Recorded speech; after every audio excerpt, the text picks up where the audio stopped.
on YouTube, LinkedIn, Facebook, as well as Instagram. So if you guys can actually see me, hear me right now, let me know. Just drop a comment and say #live so I know that you're there. And then assuming the sound check is working and everything, we can go ahead and get started here, all right? Meanwhile, let me just kind of check these other platforms, make sure that is all working. All right, I think it's working on YouTube. And then we got LinkedIn, we're on LinkedIn, cool. And then the last place is Facebook.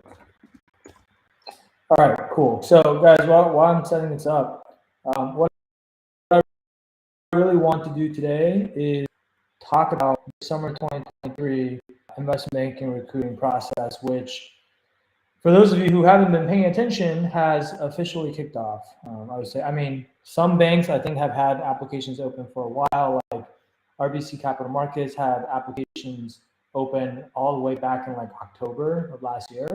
But I would say like in the last week or so is when a lot of these banks all simultaneously open applications, right? And so we kind of see that happen every year where there's like one day of the year. Last year was around January 15th. This year I think was around like, January 31st or February 1st, where all the, like a bunch of bulge bracket and elite boutique banks will just open up their applications all on the same day. And so that's when like the floodgates kind of open.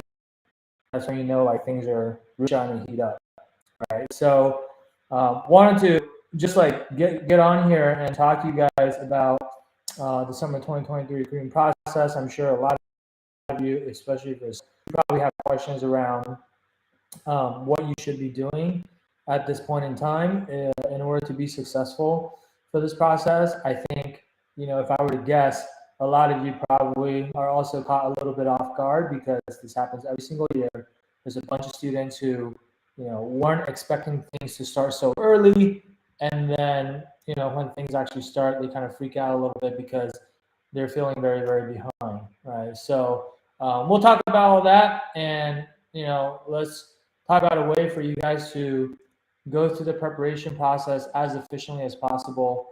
Not just the preparation process, like yes, the interview prep is very important, but I think also the networking process is going to be a big part of the recruiting process. And so you're going to have to make sure that you're doing that as well if you haven't been doing it, okay? Hunter on Instagram asks, why is this so early? Yeah, it's a good question. The reason why it's so early is because like all of these banks are competing with each other for the best talent, right? And these banks are very competitive with each other. And so every year there's always like one bank front run everybody else, right? In the last few years, it's typically been RBC Capital Markets. Like they usually are the first one to open up their application. So like I said, this year they opened on like October 5th or something, which is like people have barely just started their sophomore year, right? And the reason why RBC goes out so early is because they're not quite at the level of the bulge bracket and elite boutique banks out there yet in terms of like prestige and just like desirability when it comes to where people would like to work, right? And then so they're trying to get out in front of the bulge bracket and elite boutique banks and do their recruiting first. So then typically what a lot of these banks will do is they'll give you an offer, but it'll be an exploding offer where you kind of have to like, you're under the gun and you have to decide on the spot, or like, within usually a day or two, probably usually no more than a week, whether you want to take the offer or not. And then once you've taken an offer, then, most people will then stop recruiting, right? So that's like the objective for why these banks try to go so early. And honestly, like, because every year someone always tries to jump the gun, then like the following year, their competitors will try to like think about like, okay, last year, these other firms started at this time, so maybe we got to start a little bit earlier than that, right? And so it's just like a vicious cycle. And I think like 2 or 3 years ago, JP Morgan and Goldman Sachs they try to like do the right thing by not, they try to do the right thing by like pushing back the recruiting process, right? So they actually said, hey, this is getting ridiculous. We're not going to recruit during like sophomore year. It's too early. So we're going to actually like delay recruiting until the summer of sophomore year. And then so for the last year, JP Morgan has been recruiting. They would open up their applications on June 1st. And then Goldman Sachs would open up their application on July 1st. Okay. And that was like them trying to do the right thing. But even though that, and like, you know, Goldman Sachs and JP Morgan, those are like two of the top three banks. I think like they were hoping that, hey, by them falling back a little bit, it'll cause the other banks and it'll cause their competitors to also fall back, right? And basically like follow the leader. But I think what they found out was that when they pushed things back, the other banks didn't really follow, right? So they just like kept recruiting earlier and earlier anyway. And so what ended up happening was like JP Morgan and Goldman Sachs, by trying to do the right things, they were now at a disadvantage because a lot of the candidates that they probably would have wanted ended up signing with these other banks before they even started recruiting, right? And so this year, for those of you that are paying attention, you know, I was thinking that JP Morgan would wait until June 1st to open their applications again, but actually they opened up their application about a week ago. So they opened up their application 4 months earlier than expected. So I think that's like, I take that as a sign of JP Morgan saying, you know what, screw it, like forget trying to do the right thing. No one else is following our lead. So we're just going to go back to recruiting early so that we can also get the best candidates. So with that said, it's a very long-winded answer of like, I mean, I know it sucks for you guys that that they're recruiting so early, right? Especially like, you know, for a lot of sophomores, they like you might not feel like you're ready yet, right? Maybe you haven't had time to do your networking yet. Maybe you haven't had time to build up your resume. You haven't had time to like get relevant experience in terms of like internships and even clubs, right? Maybe you haven't started studying for your interviews yet, like on the technical side and on the behavioral side. And so now seeing all of these applications open up, it can be very anxiety inducing, right? Because you're like, holy crap, what the heck? Like, do I have enough time to do everything, right? So I think like, you know, my goal on this AMA is like whatever questions you guys have about recruiting for summer 2023, this is an open forum. You can ask me whatever you want and just drop your questions in the comments. And then, I'll try to go through and answer everyone's questions as much as possible. I'll be on here for about an hour in total. Okay. And then, Eddie, I see your comment. You said my service is a little spotty. Yeah. Not sure. Can you guys hear me? Like, hopefully you guys can hear me okay. But if you guys can't, let me know. I'm not sure there's some issues with my Wi-Fi, but hopefully you can. With that said, though, so Pranav on Instagram asks, are there any banks that will take class of 25 candidates during the cycle? So, Pranav, if you're class of 2025, and you want to, it says poor connection. Hold on. This is so annoying.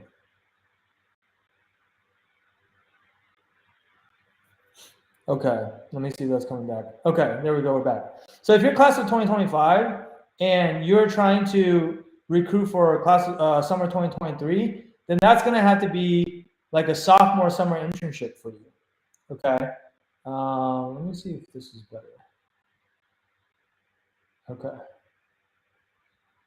Yeah, so that's going to have to be a sophomore summer internship for you. So with the top banks, if you want a sophomore summer internship, then it's not, that would only happen for the most part if you were a diversity candidate. Okay, so you have to be either female, because they're always trying to hire more females. you can be either African American, Hispanic, Native American. Those qualify as diversity. There are also diversity programs for people with disabilities. There's also diversity programs for people that are LGBTQ, right? And then I think some banks have diversity programs for people who are veterans. So if you have like military experience, so if you qualify for any of those things and you're in the class of 2025, then sure, you can definitely apply for those diversity events. Some of those applications though have already passed, where the deadline has already passed, and so you have to check. I mean, we have like a long list of all the diversity programs out there inside of our program, but like you can also just kind of like research it and find it on your own if you want. But otherwise, like if you're not a diversity candidate, then I would recommend that you try to find a relevant internship at a smaller bank or like a smaller private equity firm. Like it doesn't have to be at like a Goldman Sachs or Morgan Stanley or JP Morgan. Like most sophomores will not have an internship like that during their sophomore summer. Okay, so hopefully that makes sense. Let me go to the next question. Harrison says, I'm a sophomore with a 3.6 GPA at USC. What should I be doing?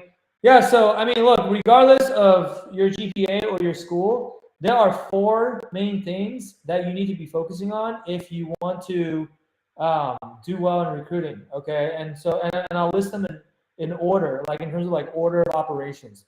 First thing is resume building. You need to make sure that your resume is competitive. You need to make sure that you have as much relevant experience on there as possible. Talking about like finance internships, ideally like, the most competitive candidates that we see, these days, they'll usually have like 2 to 3 relevant finance internships. Okay, not saying you can't get in if you don't have 2 to 3, but at a minimum, you definitely need at least 1, right? And so if you don't have that, that would be like the first order of business. And then obviously like, formatting your resume the right way so that it looks good, like that's important as well, right? So resume building, I'll lump in like your cover letter, your LinkedIn profile, all of that stuff in there too. That's all part of your application materials, right? So that's one. The second thing is networking, okay? With all of these firms, especially the top firms, they get a lot of applications. So if all you're doing is like you think you have a really good resume and that's all you got, unfortunately, like the chances of you getting your resume selected for an interview is still going to be very, very low, right? What you need to rely on is you need to network with the bankers at these firms, and you need someone who's on the inside who's going to be willing to basically vouch for you and give you like a referral, okay? So that's like the second thing you need to be doing is you need to be networking a lot. Like just to give you a sense of scale, like most of our clients, by the time they're done with the recruiting process, they typically have networked with between 200 to 300 bankers. Okay. Now, that doesn't happen overnight, right? It doesn't even happen in like a week. That's over like months and months and months of just like consistently networking with bankers. Okay. So second thing is networking. Third thing is behavioral interview prep. And then fourth and final is technical interview prep. A lot of people, they put a lot more emphasis on technical prep than behavioral prep.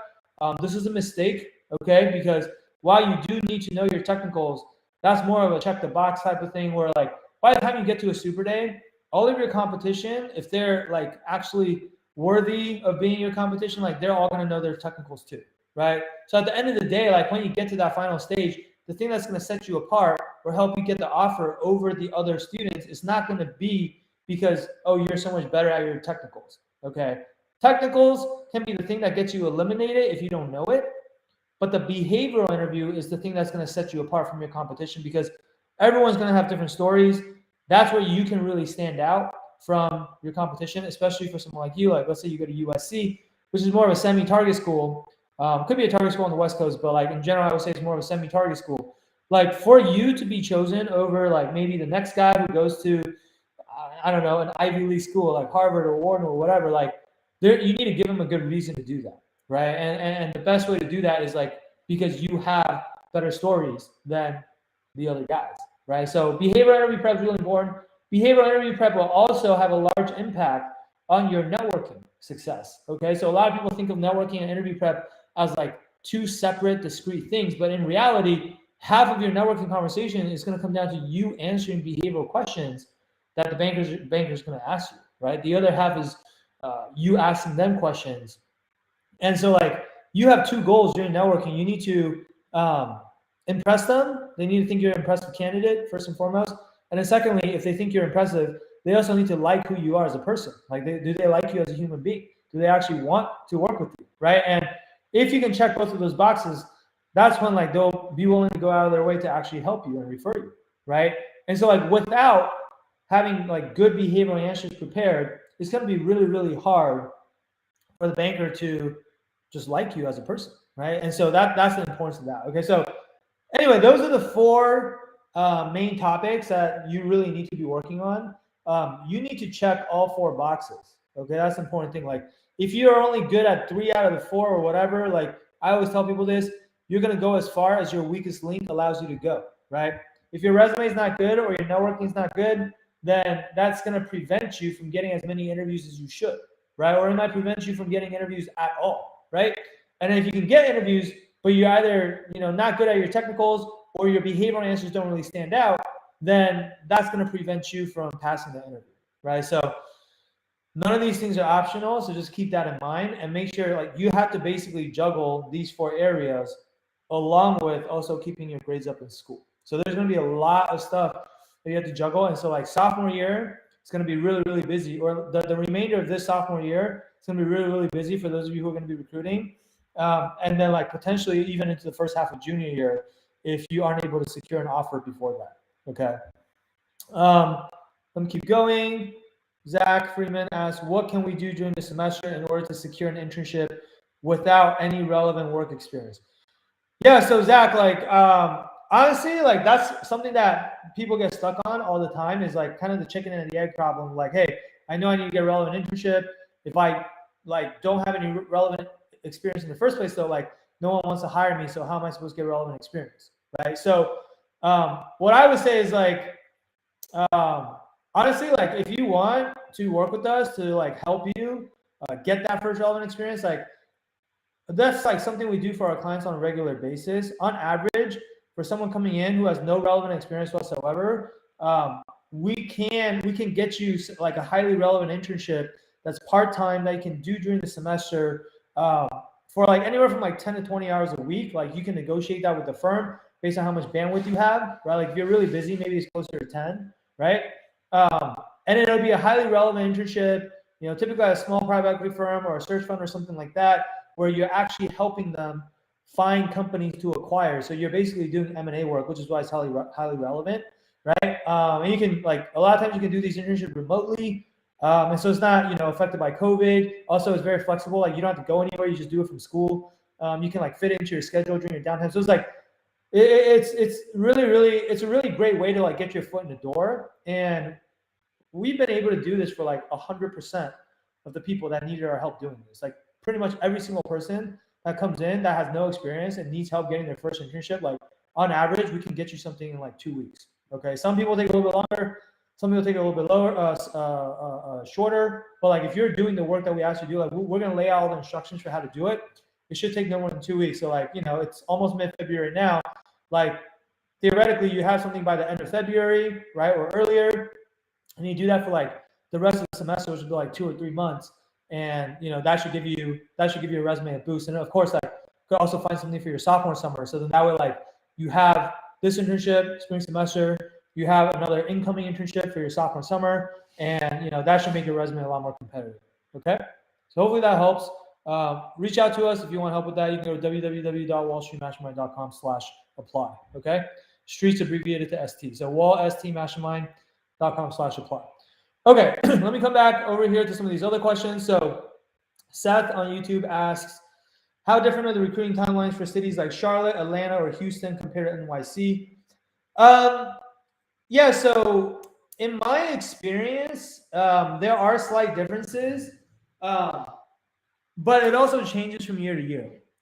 Normally, I think some of the regional offices, for the most part, will recruit a little bit later. So it's like, some people like they'll recruit for New York first, and then if New York doesn't work out, then they might pivot over to some of the other regional offices. The only thing to keep in mind if you do that is that if you recruit for a regional office, most regional offices have like a specific focus, like they specialize on a certain industry coverage, right? So like if you work in the Bay Area, you're going to be covering tech companies, right? If you work in Houston, you're going to be covering oil and gas, right? If you work in Chicago, you might be covering industrial companies.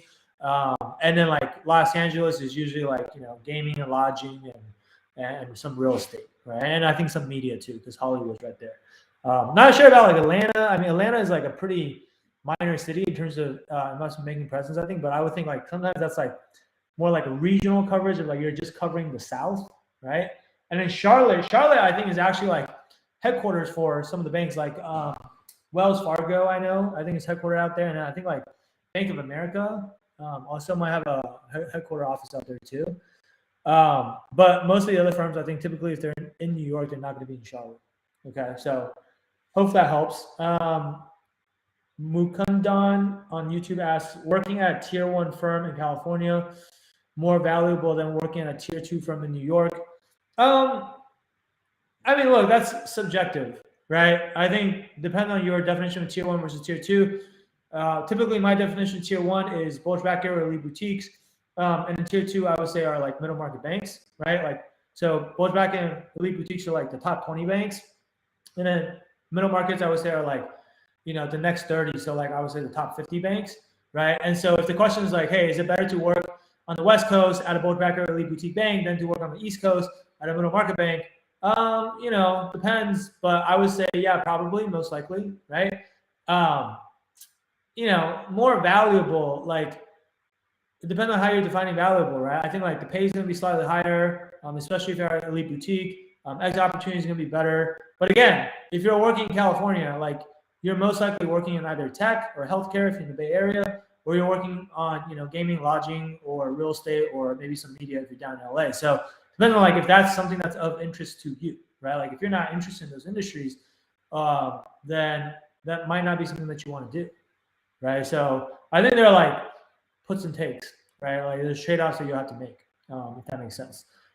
Let's see. Pranav asked, is there any benefit to a current freshman joining the Wall Street Mastermind program? Yeah, Pranav, absolutely. I mean, I think, so if you guys go to our website, we have like a stats page where we like very transparently break down like, our success rate, and we segment like, our clients by like, when they join our program, like did they join as a freshman or sophomore or junior or senior? What type of offers did they get? Like, did they end up on the buy side? Did they go to a bulge bracket bank, elite boutique bank, middle market bank, regional boutique bank? So like, you can go to wallstreetmastermind.com/stats. Okay. Again, the street's abbreviated to ST. So it's wallstmastermind.com/stats. And if you look at that page and you scroll down a little bit to the middle section, what you'll find, Pranav, is that for people who join as freshmen, like they tend to get the best results. Like freshmen tend to get better offers than sophomores. Sophomores tend to get better offers than juniors. Juniors tend to get better offers than seniors. And the reason for that is because the earlier you join, the more time we have to prep you and turn you into like the best candidate possible. And so the earlier you join, the more competitive you're going to be, right? The stronger your resume is going to be, the more referrals you're going to have, the better you're going to be at interviewing. Just like you're going to be a better candidate all around, right? And then the other reason too also is like when it comes to recruiting, one thing you guys have to keep in mind about the recruiting timeline is that typically like the best banks get filled up first, like generally speaking, right? I'm saying like typically in our experience, like if you want an elite boutique, for example, which I would say are like the most difficult category, that's the most difficult category or type of bank to get into. Elite boutique banks typically will be done recruiting by the end of your sophomore year. So like usually around like May or June-ish. There are exceptions to this, but I'm saying like generally speaking, the vast majority of them will be done recruiting by the end of your sophomore year. Now, bulge bracket banks as a whole typically take a little bit longer. I would say like as a group, they typically are done with recruiting by the end of your sophomore summer. So let's say like, August, September-ish timeframe, right? Again, some of them will recruit earlier, some recruit later, but I'm saying like as a group, as a category, right? So then like going into junior year, if you're still recruiting for a summer internship, typically what you're going to be left with is the middle market bank. So now like we're out of the top 20, we're going down to like those next 30 banks, right? And again, even at this level, some banks will recruit earlier than sophomore year, but I'm saying like as a whole, as a category, the top 50 banks, for the most part, will finish recruiting by the first half of your junior year. So by the end of your fall semester. And then going into the second half of your junior year, if you're still looking for a junior summer internship, now it's getting really late, then usually you're going to be left with like just the regional boutique. So the way to think about it is the longer it takes you to secure the offer, the further downstream you're going to have to go, right? Because as the best offers get filled up and their classes get filled up and the offers get taken, then you basically have to like move down to the next tier, and then you move down to the next tier, and then you move down to the next tier, right? And you just keep moving down to next tier until you can get an offer, if you get one at all, right? So that's why like time is of the essence, right?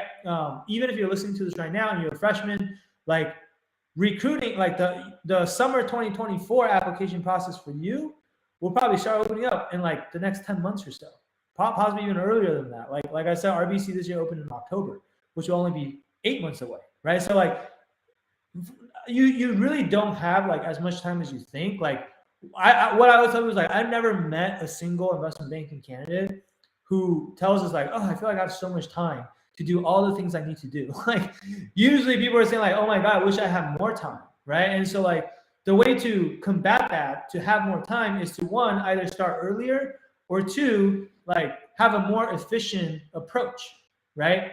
And when it comes to having a more efficient approach, like that's basically what our program is here to help you with, right? And if you do both, you start early and you have a more efficient approach, then you're just gonna outcompete like the vast majority of the people out there, right? So that's the secret basically, right?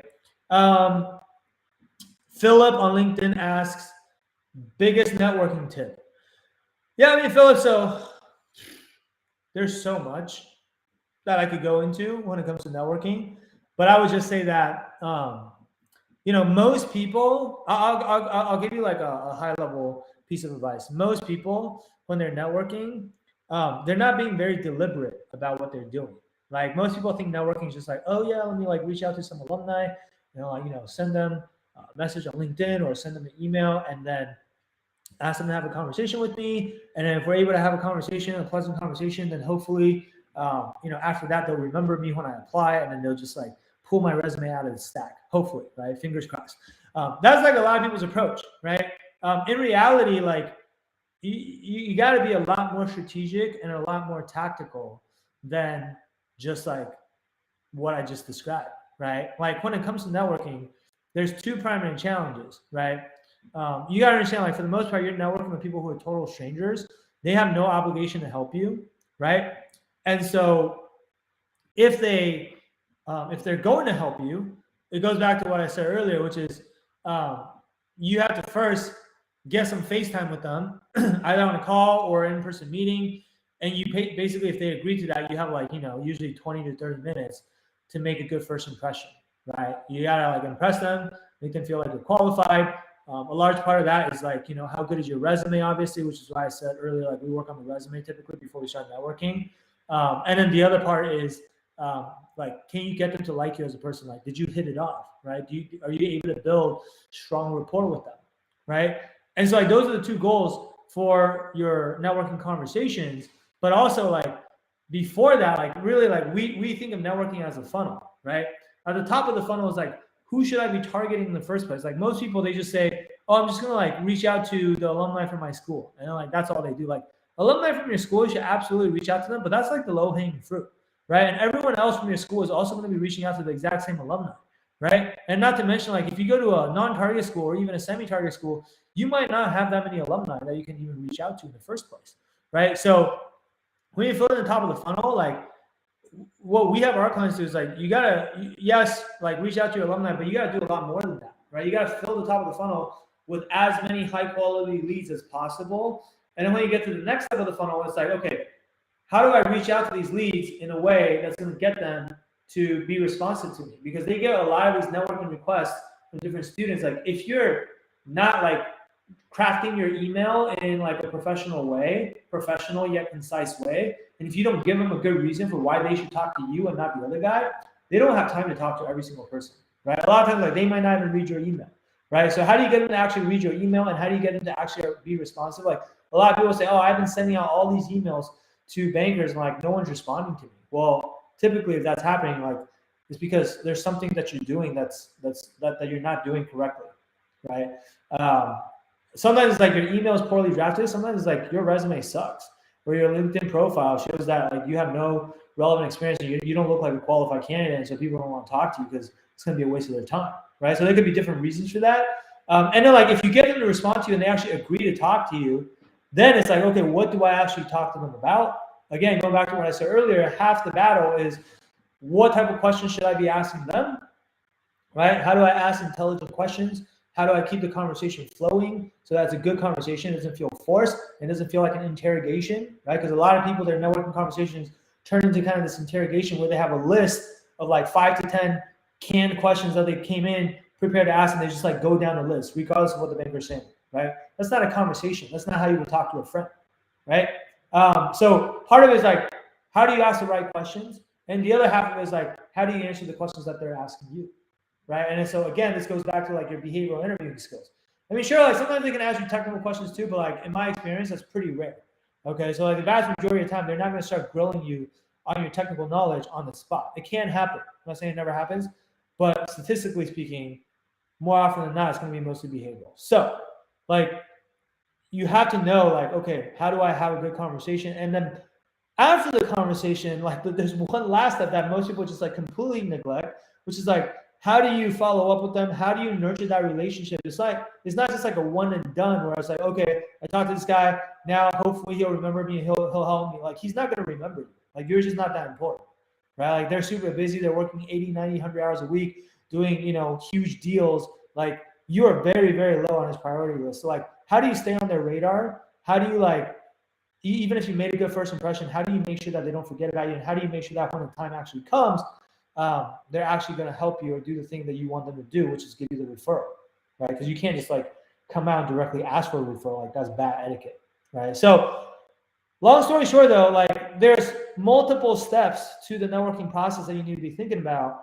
And I'll give you a high level overview because like we do have a limited amount of time on this AMA, and like honestly for me to like go in depth into like every single one of these steps, we got like probably 10 hours worth of networking training inside of our program, like breaking down every single one of these steps very methodically and like giving you all the best practices on like how do you optimize each step of the funnel, right? Because like the goal is like to reduce or minimize the leakage at each step of the funnel. Like you're gonna lose some people no matter what. Nobody converts 100% of the people they reach out to into referrals.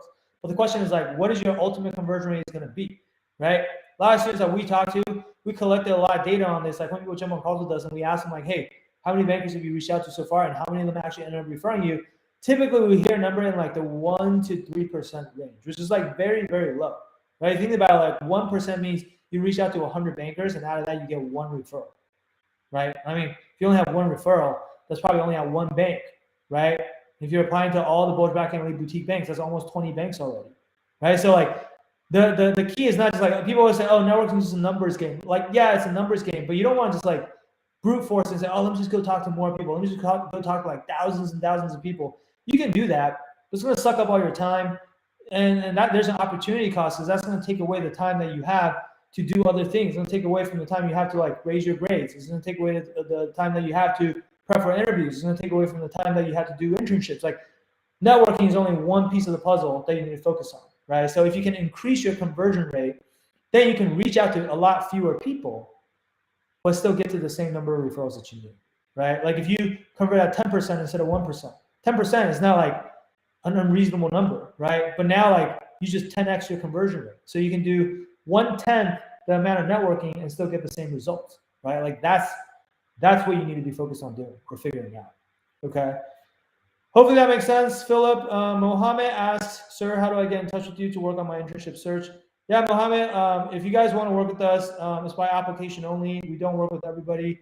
We will only take people that we truly believe we can get the job for, because we also offer like a money back guarantee option. And so like, if you work with us, we're going to put our money where our mouth is and say like, we can absolutely get you the job, right? And we're just not going to offer the money back guarantee to like every single person out there. And nor do we have the bandwidth. Like we have a very small team, so we don't have the bandwidth to work with every single person. And so if you want to apply to work with us, then you can go to www.wallstreetmastermind.com/apply. Okay. Street's abbreviated to ST. So it's wallstmastermind.com/apply. And then you know, you can hop on a call with our team, and then like we can talk about your situation. What is it that you need help with? And we can determine if we can actually help. Okay. And actually, like before you guys even hop on a call with us, like what will most likely happen is you'll hop on a call with an alumni from our program first, who's already gone through recruiting. And you know, they're usually like upperclassmen. They've already gotten their offers from either a bulge bracket or elite boutique bank, and they can just give you some advice on like recruiting itself. But also, they're happy to answer whatever questions you have about our program. And like based on that, if you still are interested, then you can hop on a call with our team, right? Because like we only really want to talk to like people that are like really serious about, you know, potentially working with us, just because like we're super busy and we don't have time to talk to everyone. Okay, so if you want to talk to one of those upper classmen, just, you know, again, wallstreetmastermind.com/apply. Okay, maybe we'll book an appointment with them.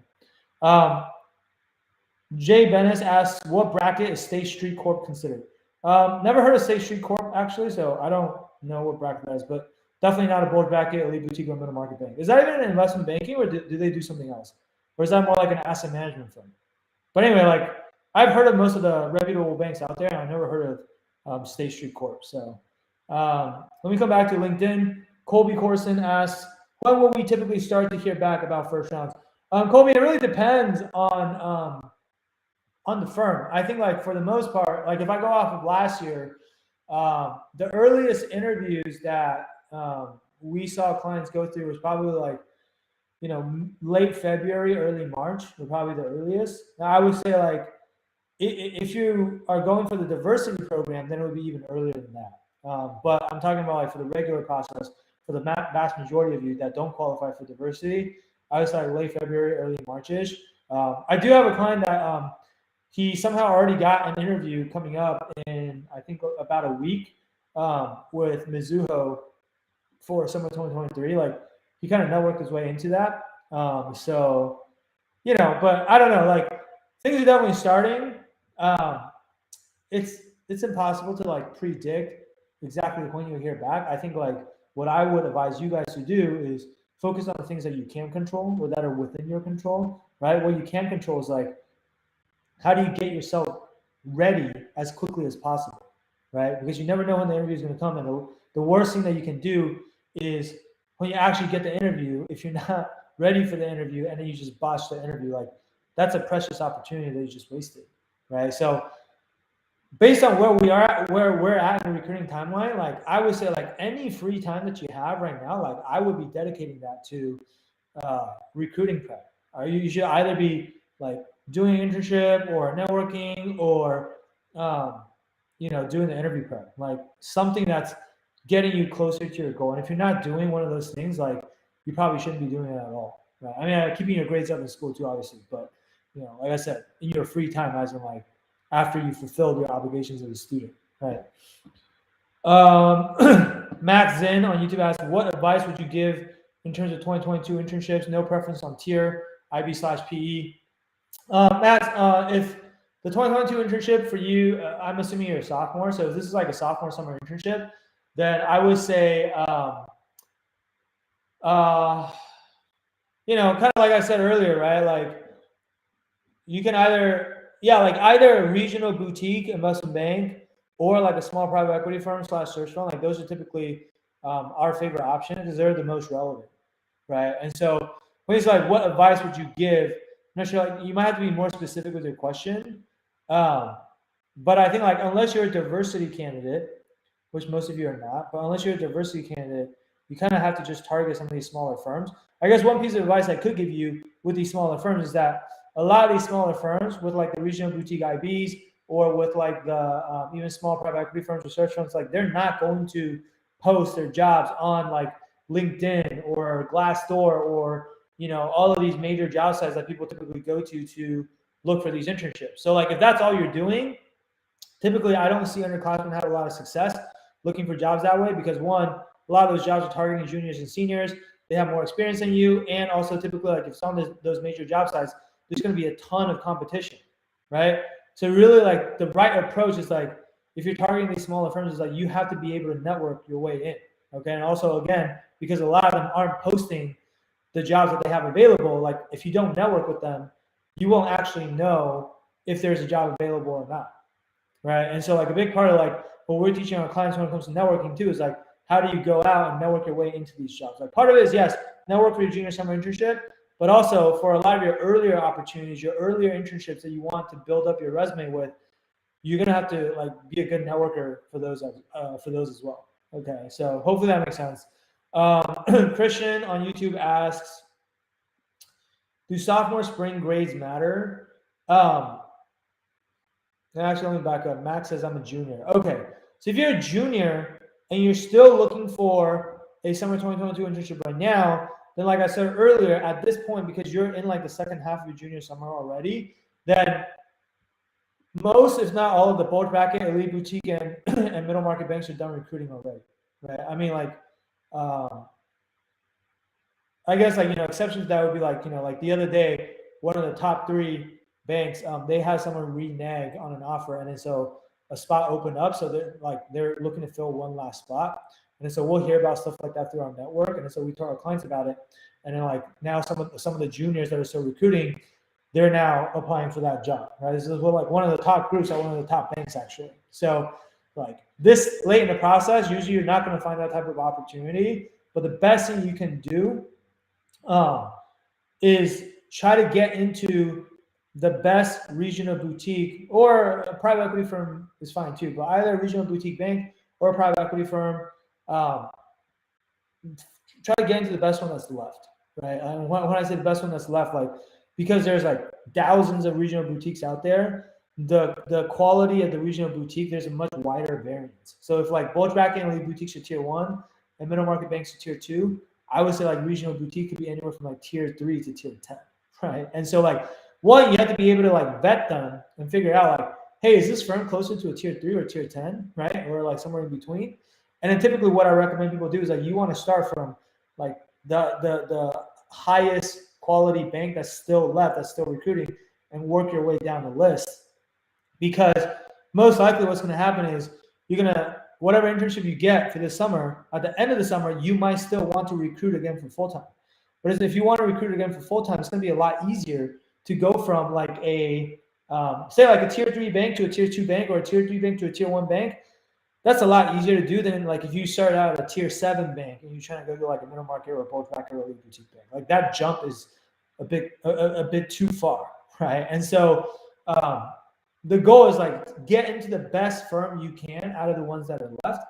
And again, that comes down to like how quickly can you get the offer, because the longer you wait, the more you're going to be scraping the bottom of the barrel, right? So that'd be my advice to you. Like if you need help with that, like if you feel like you're running out of time, again, like reach out to our team. Like we've helped a lot of people that also started late junior year and they had to find something last minute.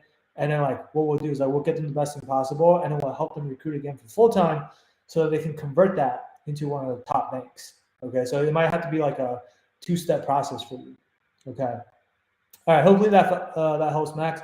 Coming back to Christian writes question: do sophomore spring grades matter? Yeah, it matters, man. Like I think for some of the firms that recruit earlier, like especially the firms that maybe are giving out their offers by the end of your sophomore year or before the end of your sophomore year, then no, it doesn't really matter because they won't know where your spring grades are yet.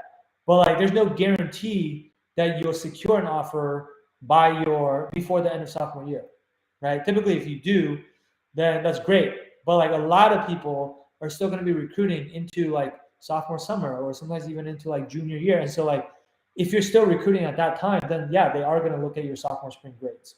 So hopefully, like, I mean, you just like, no matter what, you should be trying to keep your grades as high as possible, right? Obviously, like, there are trade-offs you have to make because you have to network, you have to do internships, you have to do interview prep, and all of that is like taking away from the time that you have to keep your grades up. And so again, like if you're finding that you don't have enough time in a day to do all the things that you need to do, then like honestly, like the best thing for you to do is to like get help, like figure out, like learn a system or learn a methodology that's going to allow you to be more efficient. It's going to allow you to like spend less time on networking and less time on interview prep and still get to the place that you need to get to. Because then like whatever time you free up on the recruiting front, that can go back into like keeping your grades high, right? But like you don't want your grades to suffer, you know? So hopefully that makes sense. Coming back to the Instagram side of things, Jay Bennett asks, I guess it's more bank holding than one is self. So my apologies. Pretty well known. HQ in Boston. Got it. Yeah. I don't know. Sorry. I haven't heard of that. I'm not familiar. So maybe they're like a different type of bank. I mean, there's a lot of different banks out there, right? There's like we're primarily focused on investment banking here, but there's commercial banking, there's consumer banking, there's all types of different banks, right? So they're not all the same, So, but they're definitely. I don't think they're an investment bank, or at least not a reputable one. If they were, then I would have heard of them already. Okay. Okay, let me see. Are there any other questions? Does anyone else have any questions? I got another 14 minutes or so. So if you guys have more questions, I'm happy to keep answering questions. Okay, Eddie asks, I applied to Wall Street Masterminds last night. How long does it usually take for you and your team to review the applications? Yeah, I think, Eddie, if what you did was you probably booked a call and then you submitted an application, right? So just show up to the call that you booked at the time that you picked. And then, have a conversation with one of our alumni first, like one of the upperclassmen that's already gone through the program and recruited successfully, like I said. And then, like, ask them whatever questions you want, whether it's about recruiting or about our program or just anything that's top of mind for you. And then, like, once you have that conversation, I think they'll also make an assessment on, like, whether you're a good fit for the program or not. But also, like, you can make an assessment yourself on whether you think you're a good fit for the program or, like, whether this is something you even want to do.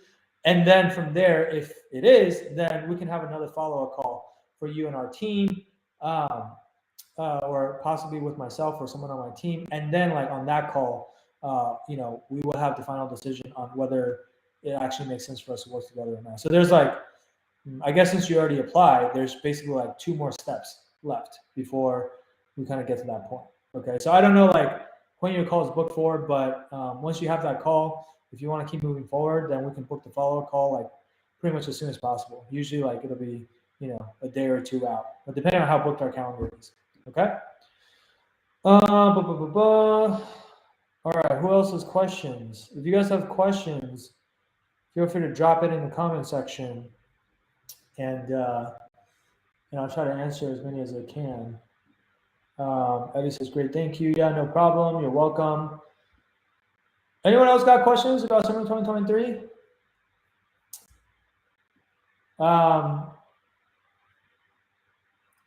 One more piece of advice for you guys too, like on the technical prep side of things, right? Because I think a lot of people make these mistakes in our experience.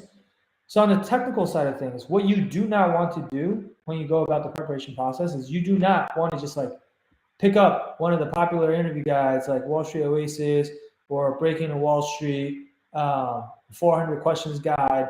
Those are like the 2 or 3 guides that every single student out there is reading, right? You should absolutely read those guys. I'm not saying don't read those guys, but like what I was going to say is like what you don't want to do, and what a lot of people out there are doing is they take those guys and they just try to like memorize all the answers to the questions in those guides. That is like a very ineffective way of studying the technicals, because what you have to understand is like maybe 5 years ago, 10 years ago, when these guys were relatively new, that was still a competitive advantage. Like by you having read those guides, like you were already ahead of the curve, right? Nowadays, every single person that's serious about investment banking and recruiting, they have access to those guides. In fact, like you probably got your copy from like some upperclassman that just handed theirs down to you, right? And so like everyone's like, yeah, just read these. Like this is what I read. And so like all the students are reading them, and the bankers who are conducting these interviews, they also know that everyone's reading the same guides. And so what we've noticed over the years is that because what happens is like all of our clients, when they go through interviews, like they come back and they contribute the questions that they got during the interview to like a centralized database. So we have like an interview questions database where we can see like what kind of questions do like any specific bank that you're about to interview at, like what type of questions do they typically ask, right? And so like by monitoring the questions that are being submitted to the questions database, like what we're noticing more and more over the years is that these banks nowadays, like they're going out of their way to deliberately not just ask you the exact same questions that are in those guides, because they know that everyone's just memorizing those guides. And it doesn't really like tell the interviewer anything if they just ask you some questions that they know you probably already memorized and you just regurgitate the answers, right? So now they're asking like a lot more like open-ended questions, application type questions, case study questions, that like can't be memorized ahead of time. You can't really prep for it. It requires you to like apply the knowledge you have on the spot. I call that like application knowledge, right? And so I'll give you an example. Like, so for example, one of the questions that one of my clients got, they basically like put, I think like 2 financial statements. There's like 2 financial statements, or maybe all 3. Might have just been 2. I was like the, income statement and the balance sheet for a fictitious company in front of her, or maybe it wasn't a fictitious company, but they didn't tell her what company it was. So it's just like random anonymous company. And then they put the statements in front of her and they said, hey Pam, like look over these statements and tell us what you see. Like, what do you think about this business? Is there anything that stands out to you? Does anything look weird? Like, what jumps out to you? So it's like super open-ended, right? Like there's not really like a right answer or a wrong answer there. Like what they're doing is leaving it open-ended on purpose and seeing where you take this thing, right? And depending on what you say, like they'll ask you follow-up questions and they'll like try to like drill down on some of the things that you're saying, try to poke holes in it, and you're gonna have to defend like whatever it is that you're saying, right? Oh, so like what do you think is happening with their working capital here? Okay, well now it's not just like knowing the definition of working capital, it's like actually being able to look at the numbers from these real financial statements and being able to have an opinion about it, right? And so like that's the level that you need to get to, which you're just not going to get to if all you're doing is like memorizing the exact answers to these questions. Like you need to like truly understand these concepts, internalize it. And like I always tell our clients, like if you're able to teach these concepts to your brother who's in 6th grade, then that's how you know you've gotten to the level that you need to be at, right? And that's also like how we teach our clients technicals too. Like we don't make them memorize any of the answers. Like we actually like teach them the concepts like one at a time until they understand everything. And a lot of these concepts kind of like build on top of each other, right? And so that's the right way to learn. And if you learn it the right way, like honestly, if you try to memorize 400 answers, like that could take you, I've seen people spend like hundreds of hours studying technicals and they still aren't very good at answering questions. Versus like if you learn it the way that I just described, like usually it takes no more than 20 to 30 hours, right? So going back to like what I said earlier about being more efficient with the way you're going about your interview prep, like don't just work hard, you got to work smart, right? And like it's always going to be easier for you to learn things better if you have a subject matter expert who's already well versed in that subject matter, teach it to you, and also like answering your questions anytime you have questions, right? So that would be my advice to you guys. And like if any of you out there are like taking financial modeling courses, my advice for you on that is like stop. Okay, you're not going to get asked to build a financial model with like the summer internship interviews, like at least not with the bulge bracket, elite boutique, and middle market banks, not with the reputable banks. They just don't have modeling tests during the interviews. Like learning how to build financial models right now, honestly, like it's premature. You're learning how to do the job, which is different from learning how to get the job. To get the job, you have to be able to verbally explain these concepts, not like build out a dynamic model in an Excel spreadsheet. Like it doesn't help you one bit to know like all these Excel functions and shortcuts and how to link things up to each other. Like you're just overcomplicating things, right? And so like a lot of you have like been given this wrong idea of like, I mean, typically the companies that are selling these financial modeling courses, they're not going to tell you that. We tell you that because we don't sell financial modeling courses, so we're not biased. But realistically, like go ask your upperclassmen, did any of them get a financial modeling test on their interviews? And they're going to tell you no. Okay, so like if you're doing that right now, like it's a huge waste of time. I'm not saying don't ever do financial modeling courses. I think once you have your offer, right, whether it's at the end of sophomore year or going to junior year, you have your offer, and then you want to take financial modeling courses before you start your internship, by all means, right? That is the right time to learn how to actually do the job so that you can do a good job when you show up, right? So anyway, that's my little spiel on the technical side. I think a few more questions came in, so let me just try to answer these in the last 5 or 6 minutes that I have. Mohammed asks, does the program cover international students? Yes, Mohammed, we do help international students. Presumably, I think what you mean is you are studying here at a school in the US, but you need visa sponsorship, right? If that's the case, then yes, like for sure we can help international students. Typically though, if you're an international student, you got to come to us earlier. Like if you come to us after all the bulge bracket, elite boutiques, and middle market banks have finished recruiting, like if you're international and you come to us like second semester of junior year, then like the banks that will actually sponsor are already done. Then there's nothing we can do to help you. At that point, we might advise you to like delay graduation so you can recruit for like the following cycle. Okay, but so it depends on your situation. But yeah, we absolutely work with the international students. Like if you go on our case studies page on our website, or it's called like student interviews, you'll see like there's different categories of students that we've worked with, and international students is definitely one of them. Okay, so you can check out those case studies if you want. Okay. What are the best way to build technical skills as a student? What websites could you recommend? I mean, honestly, like I'm biased, but the best way to build technical skills is to work with Wall Street Mastermind. To be completely honest, like I'm not saying that like tongue in cheek. Like I genuinely believe that like this is the best way. It's like because we literally will teach you everything you need to know versus you trying to learn everything on your own. I'm not saying you can't learn everything on your own. You could, but I'm just saying like again, going back to the efficiency point, like you're typically not going to be able to learn it as efficiently and also not to the level that you would be able to learn it if you have someone teaching it to you. So our goal is to like help you learn everything you need in less time and to learn it better than you could on your own, right? Like if you're not a subject matter expert yet and you're trying to teach yourself something, typically there's going to be blind spots that you miss because you don't know what you don't know. Sometimes you don't even know that you have certain questions, right?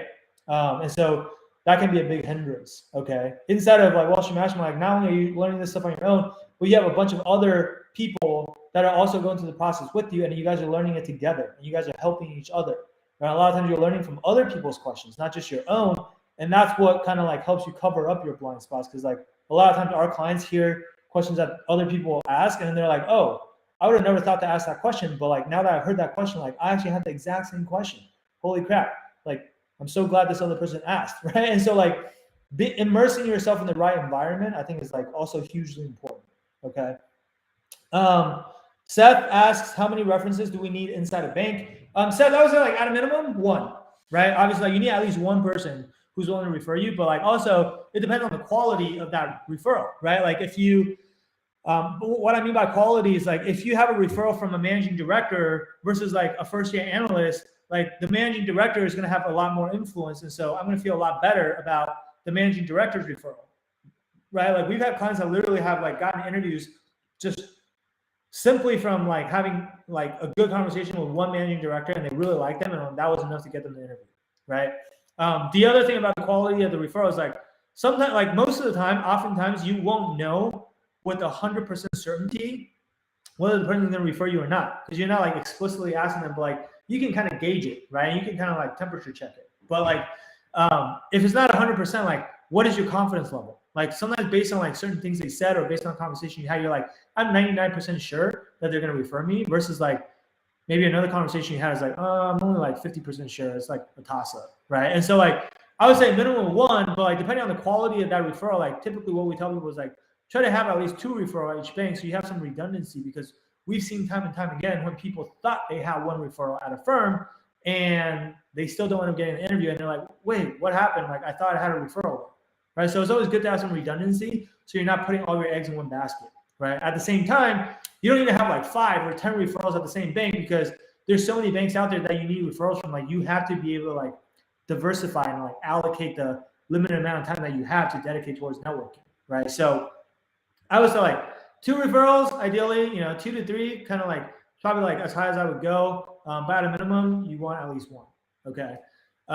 Maria asks, thank you very much for your time giving us this valuable information. Excuse me if I'm asking a basic question. Is your program for high school students or undergraduates? Yeah, so Maria, like high school is probably a bit too early. If you're still in high school, you should just be focused on like getting to the best college possible. That's the number one thing you can focus on right now when it comes to like moving the needle on your chances of getting into investment banking. Our program is for people who are either in undergraduate or so in college, master's in finance, MBAs, or like if you're a recent grad, but you're trying to lateral into banking, maybe you went into another field. If it's like somewhat tangential field to banking, like, we've gotten people into banking from Big 4 audit. We've gotten people in from valuation. We've gotten people in from corporate development, sales and trading. Like just these are like still somewhat related to, accounting / finance. And like typically, if you're in one of those fields, but you already graduated, we can still help you. But otherwise, if not, then yeah, we primarily help either undergraduate students or master's, people who are getting a master's degree. Okay, preferably master's in finance or MBA. And I think the last question that I see on the list here, and we're pretty much right on the dot here, but Joseph asks, hi Sam, I'm currently a sophomore at Stern. Would like to sign up for the program. Can you please message me after this? Yeah, sure, Joseph. I'll message you after this. But again, for all of you, I think I'll end it on this note. For all of you that are interested in signing up for the program, go to www.wallstreetmastermind.com/apply. The street is abbreviated to ST. So it's wallstmastermind.com/apply.